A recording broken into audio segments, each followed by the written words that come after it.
All right, guys, now we're talking about WOD 3 on Saturday. This WOD is called It Takes Two. Okay, again, we're working in pairs. The way this workout starts is with a 300-meter shuttle run, okay? One pair at a time.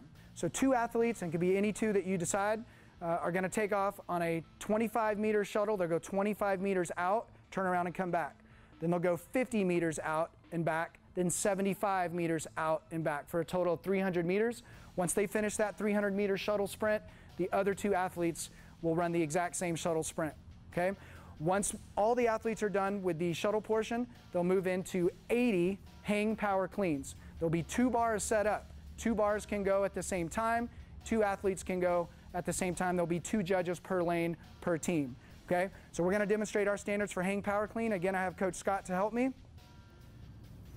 So he can go ahead and deadlift the bar and be at a start at his hips.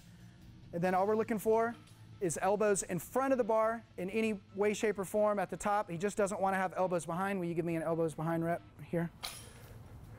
That would be a no rep. The judges are going to want to see those elbows clear the bar at the top. Obviously, he needs to exhibit control with his knees and hips there, okay? Can you show me one where your knees and hips don't lock out? Good, okay? We do see these quite a bit in competitions, especially for hang power cleans for speed, where athletes don't stand all the way up, okay? So our judges are going to be notified to make sure that you're coming all the way up. Great, so 80 hang power cleans, 2 bars, 40 reps per bar, okay? Then you're gonna go into 80 front squats with the same weight, okay? Same 2 bar situation, 40 reps at each bar. Scott's gonna demonstrate a front squat for us. Okay, he's gonna start in a locked position, descend all the way down, hip crease below knee crease, and he needs to finish in that controlled knees and hips open position. All right, Scott, will you show us an abbreviated ascent there where your knees and hips don't lock? Good. Scott's not standing all the way up. These would be no reps. Now he's going to show us hip crease not fully coming below his knees. Okay?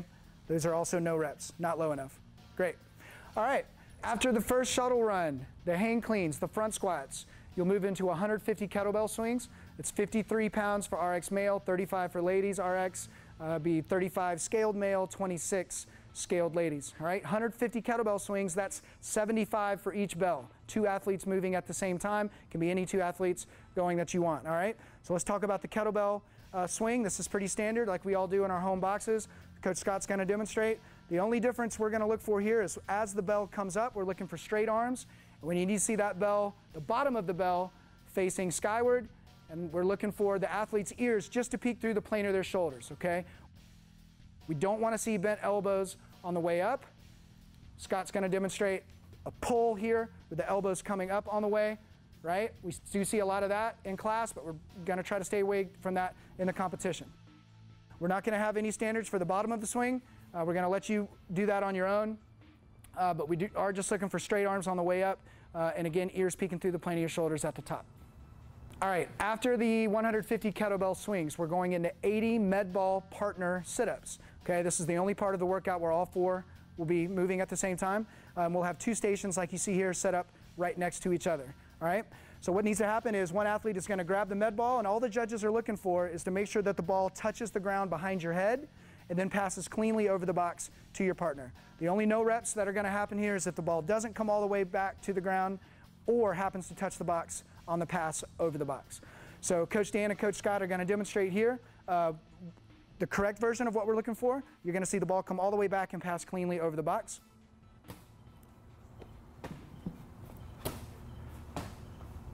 Great, those would be successful reps. Now, you'll see them not touch the ground behind their head, or you'll see them hit the box with the ball on the way over. Again, these would be no reps. Okay, ball can't bounce. We just have you guys do those reps over again. Again, you'll be doing 80 of these or 40 sit-ups per station, all right? All right, after the 80 med ball partner sit-ups, you're gonna split up into pairs again. 2 of you will go to the same barbells you used for the front squats and the power cleans, and you're gonna do a 25-meter front rack barbell lunge. The other 2 who are not grabbing the bars to begin with are gonna go to the end of the 25 meters that are marked off that you used for the shuttle run, okay? So the first 2 that have the bars, they're gonna do a front rack lunge, down and meet their partners, pass the bar off to them, then the other 2 athletes are going to walk back with the barbell to where we started. All right, so Scott's going to demonstrate the front rack barbell lunge here. So all we're looking for, really, the judge, is just to make sure that that back knee just kisses the ground, and obviously that you have control, safe control of the bar. Okay. Also, the athlete needs to stand all the way up and open their hips as they're taking their next step. So you're not allowed to progress to your next step with a closed hip. Good. So these are good reps by Scott. Now I'm going to ask him to go back and do a front rack lunge step where his hips don't fully open on the way. Okay. Where he just kind of steps into his next rep without standing all the way up. All right? All right, guys, so after all 4 athletes completed the barbell lunges, you're going to go back and complete the same 300-meter shuttle run that the workout started with. Okay? One pair of athletes goes 25 meters out and back, 50 out and back, then 75 out and back, then the second pair completes the same shuttle. Your team's time will stop when the last athlete crosses the start-finish line. All right, test 3 for Saturday. Okay, this is a 100-yard sled pull. We're going 2 athletes at a time. You're going to be hooked up to a sled. You're going to pull at the same time a distance of 50 yards. Okay, you're going to pull all the way down 50 yards as fast as you can. Disconnect from the sled. Okay, we're going to be using harnesses here. Your 2 partners will get in the harnesses and turn around and pull it back to where you started.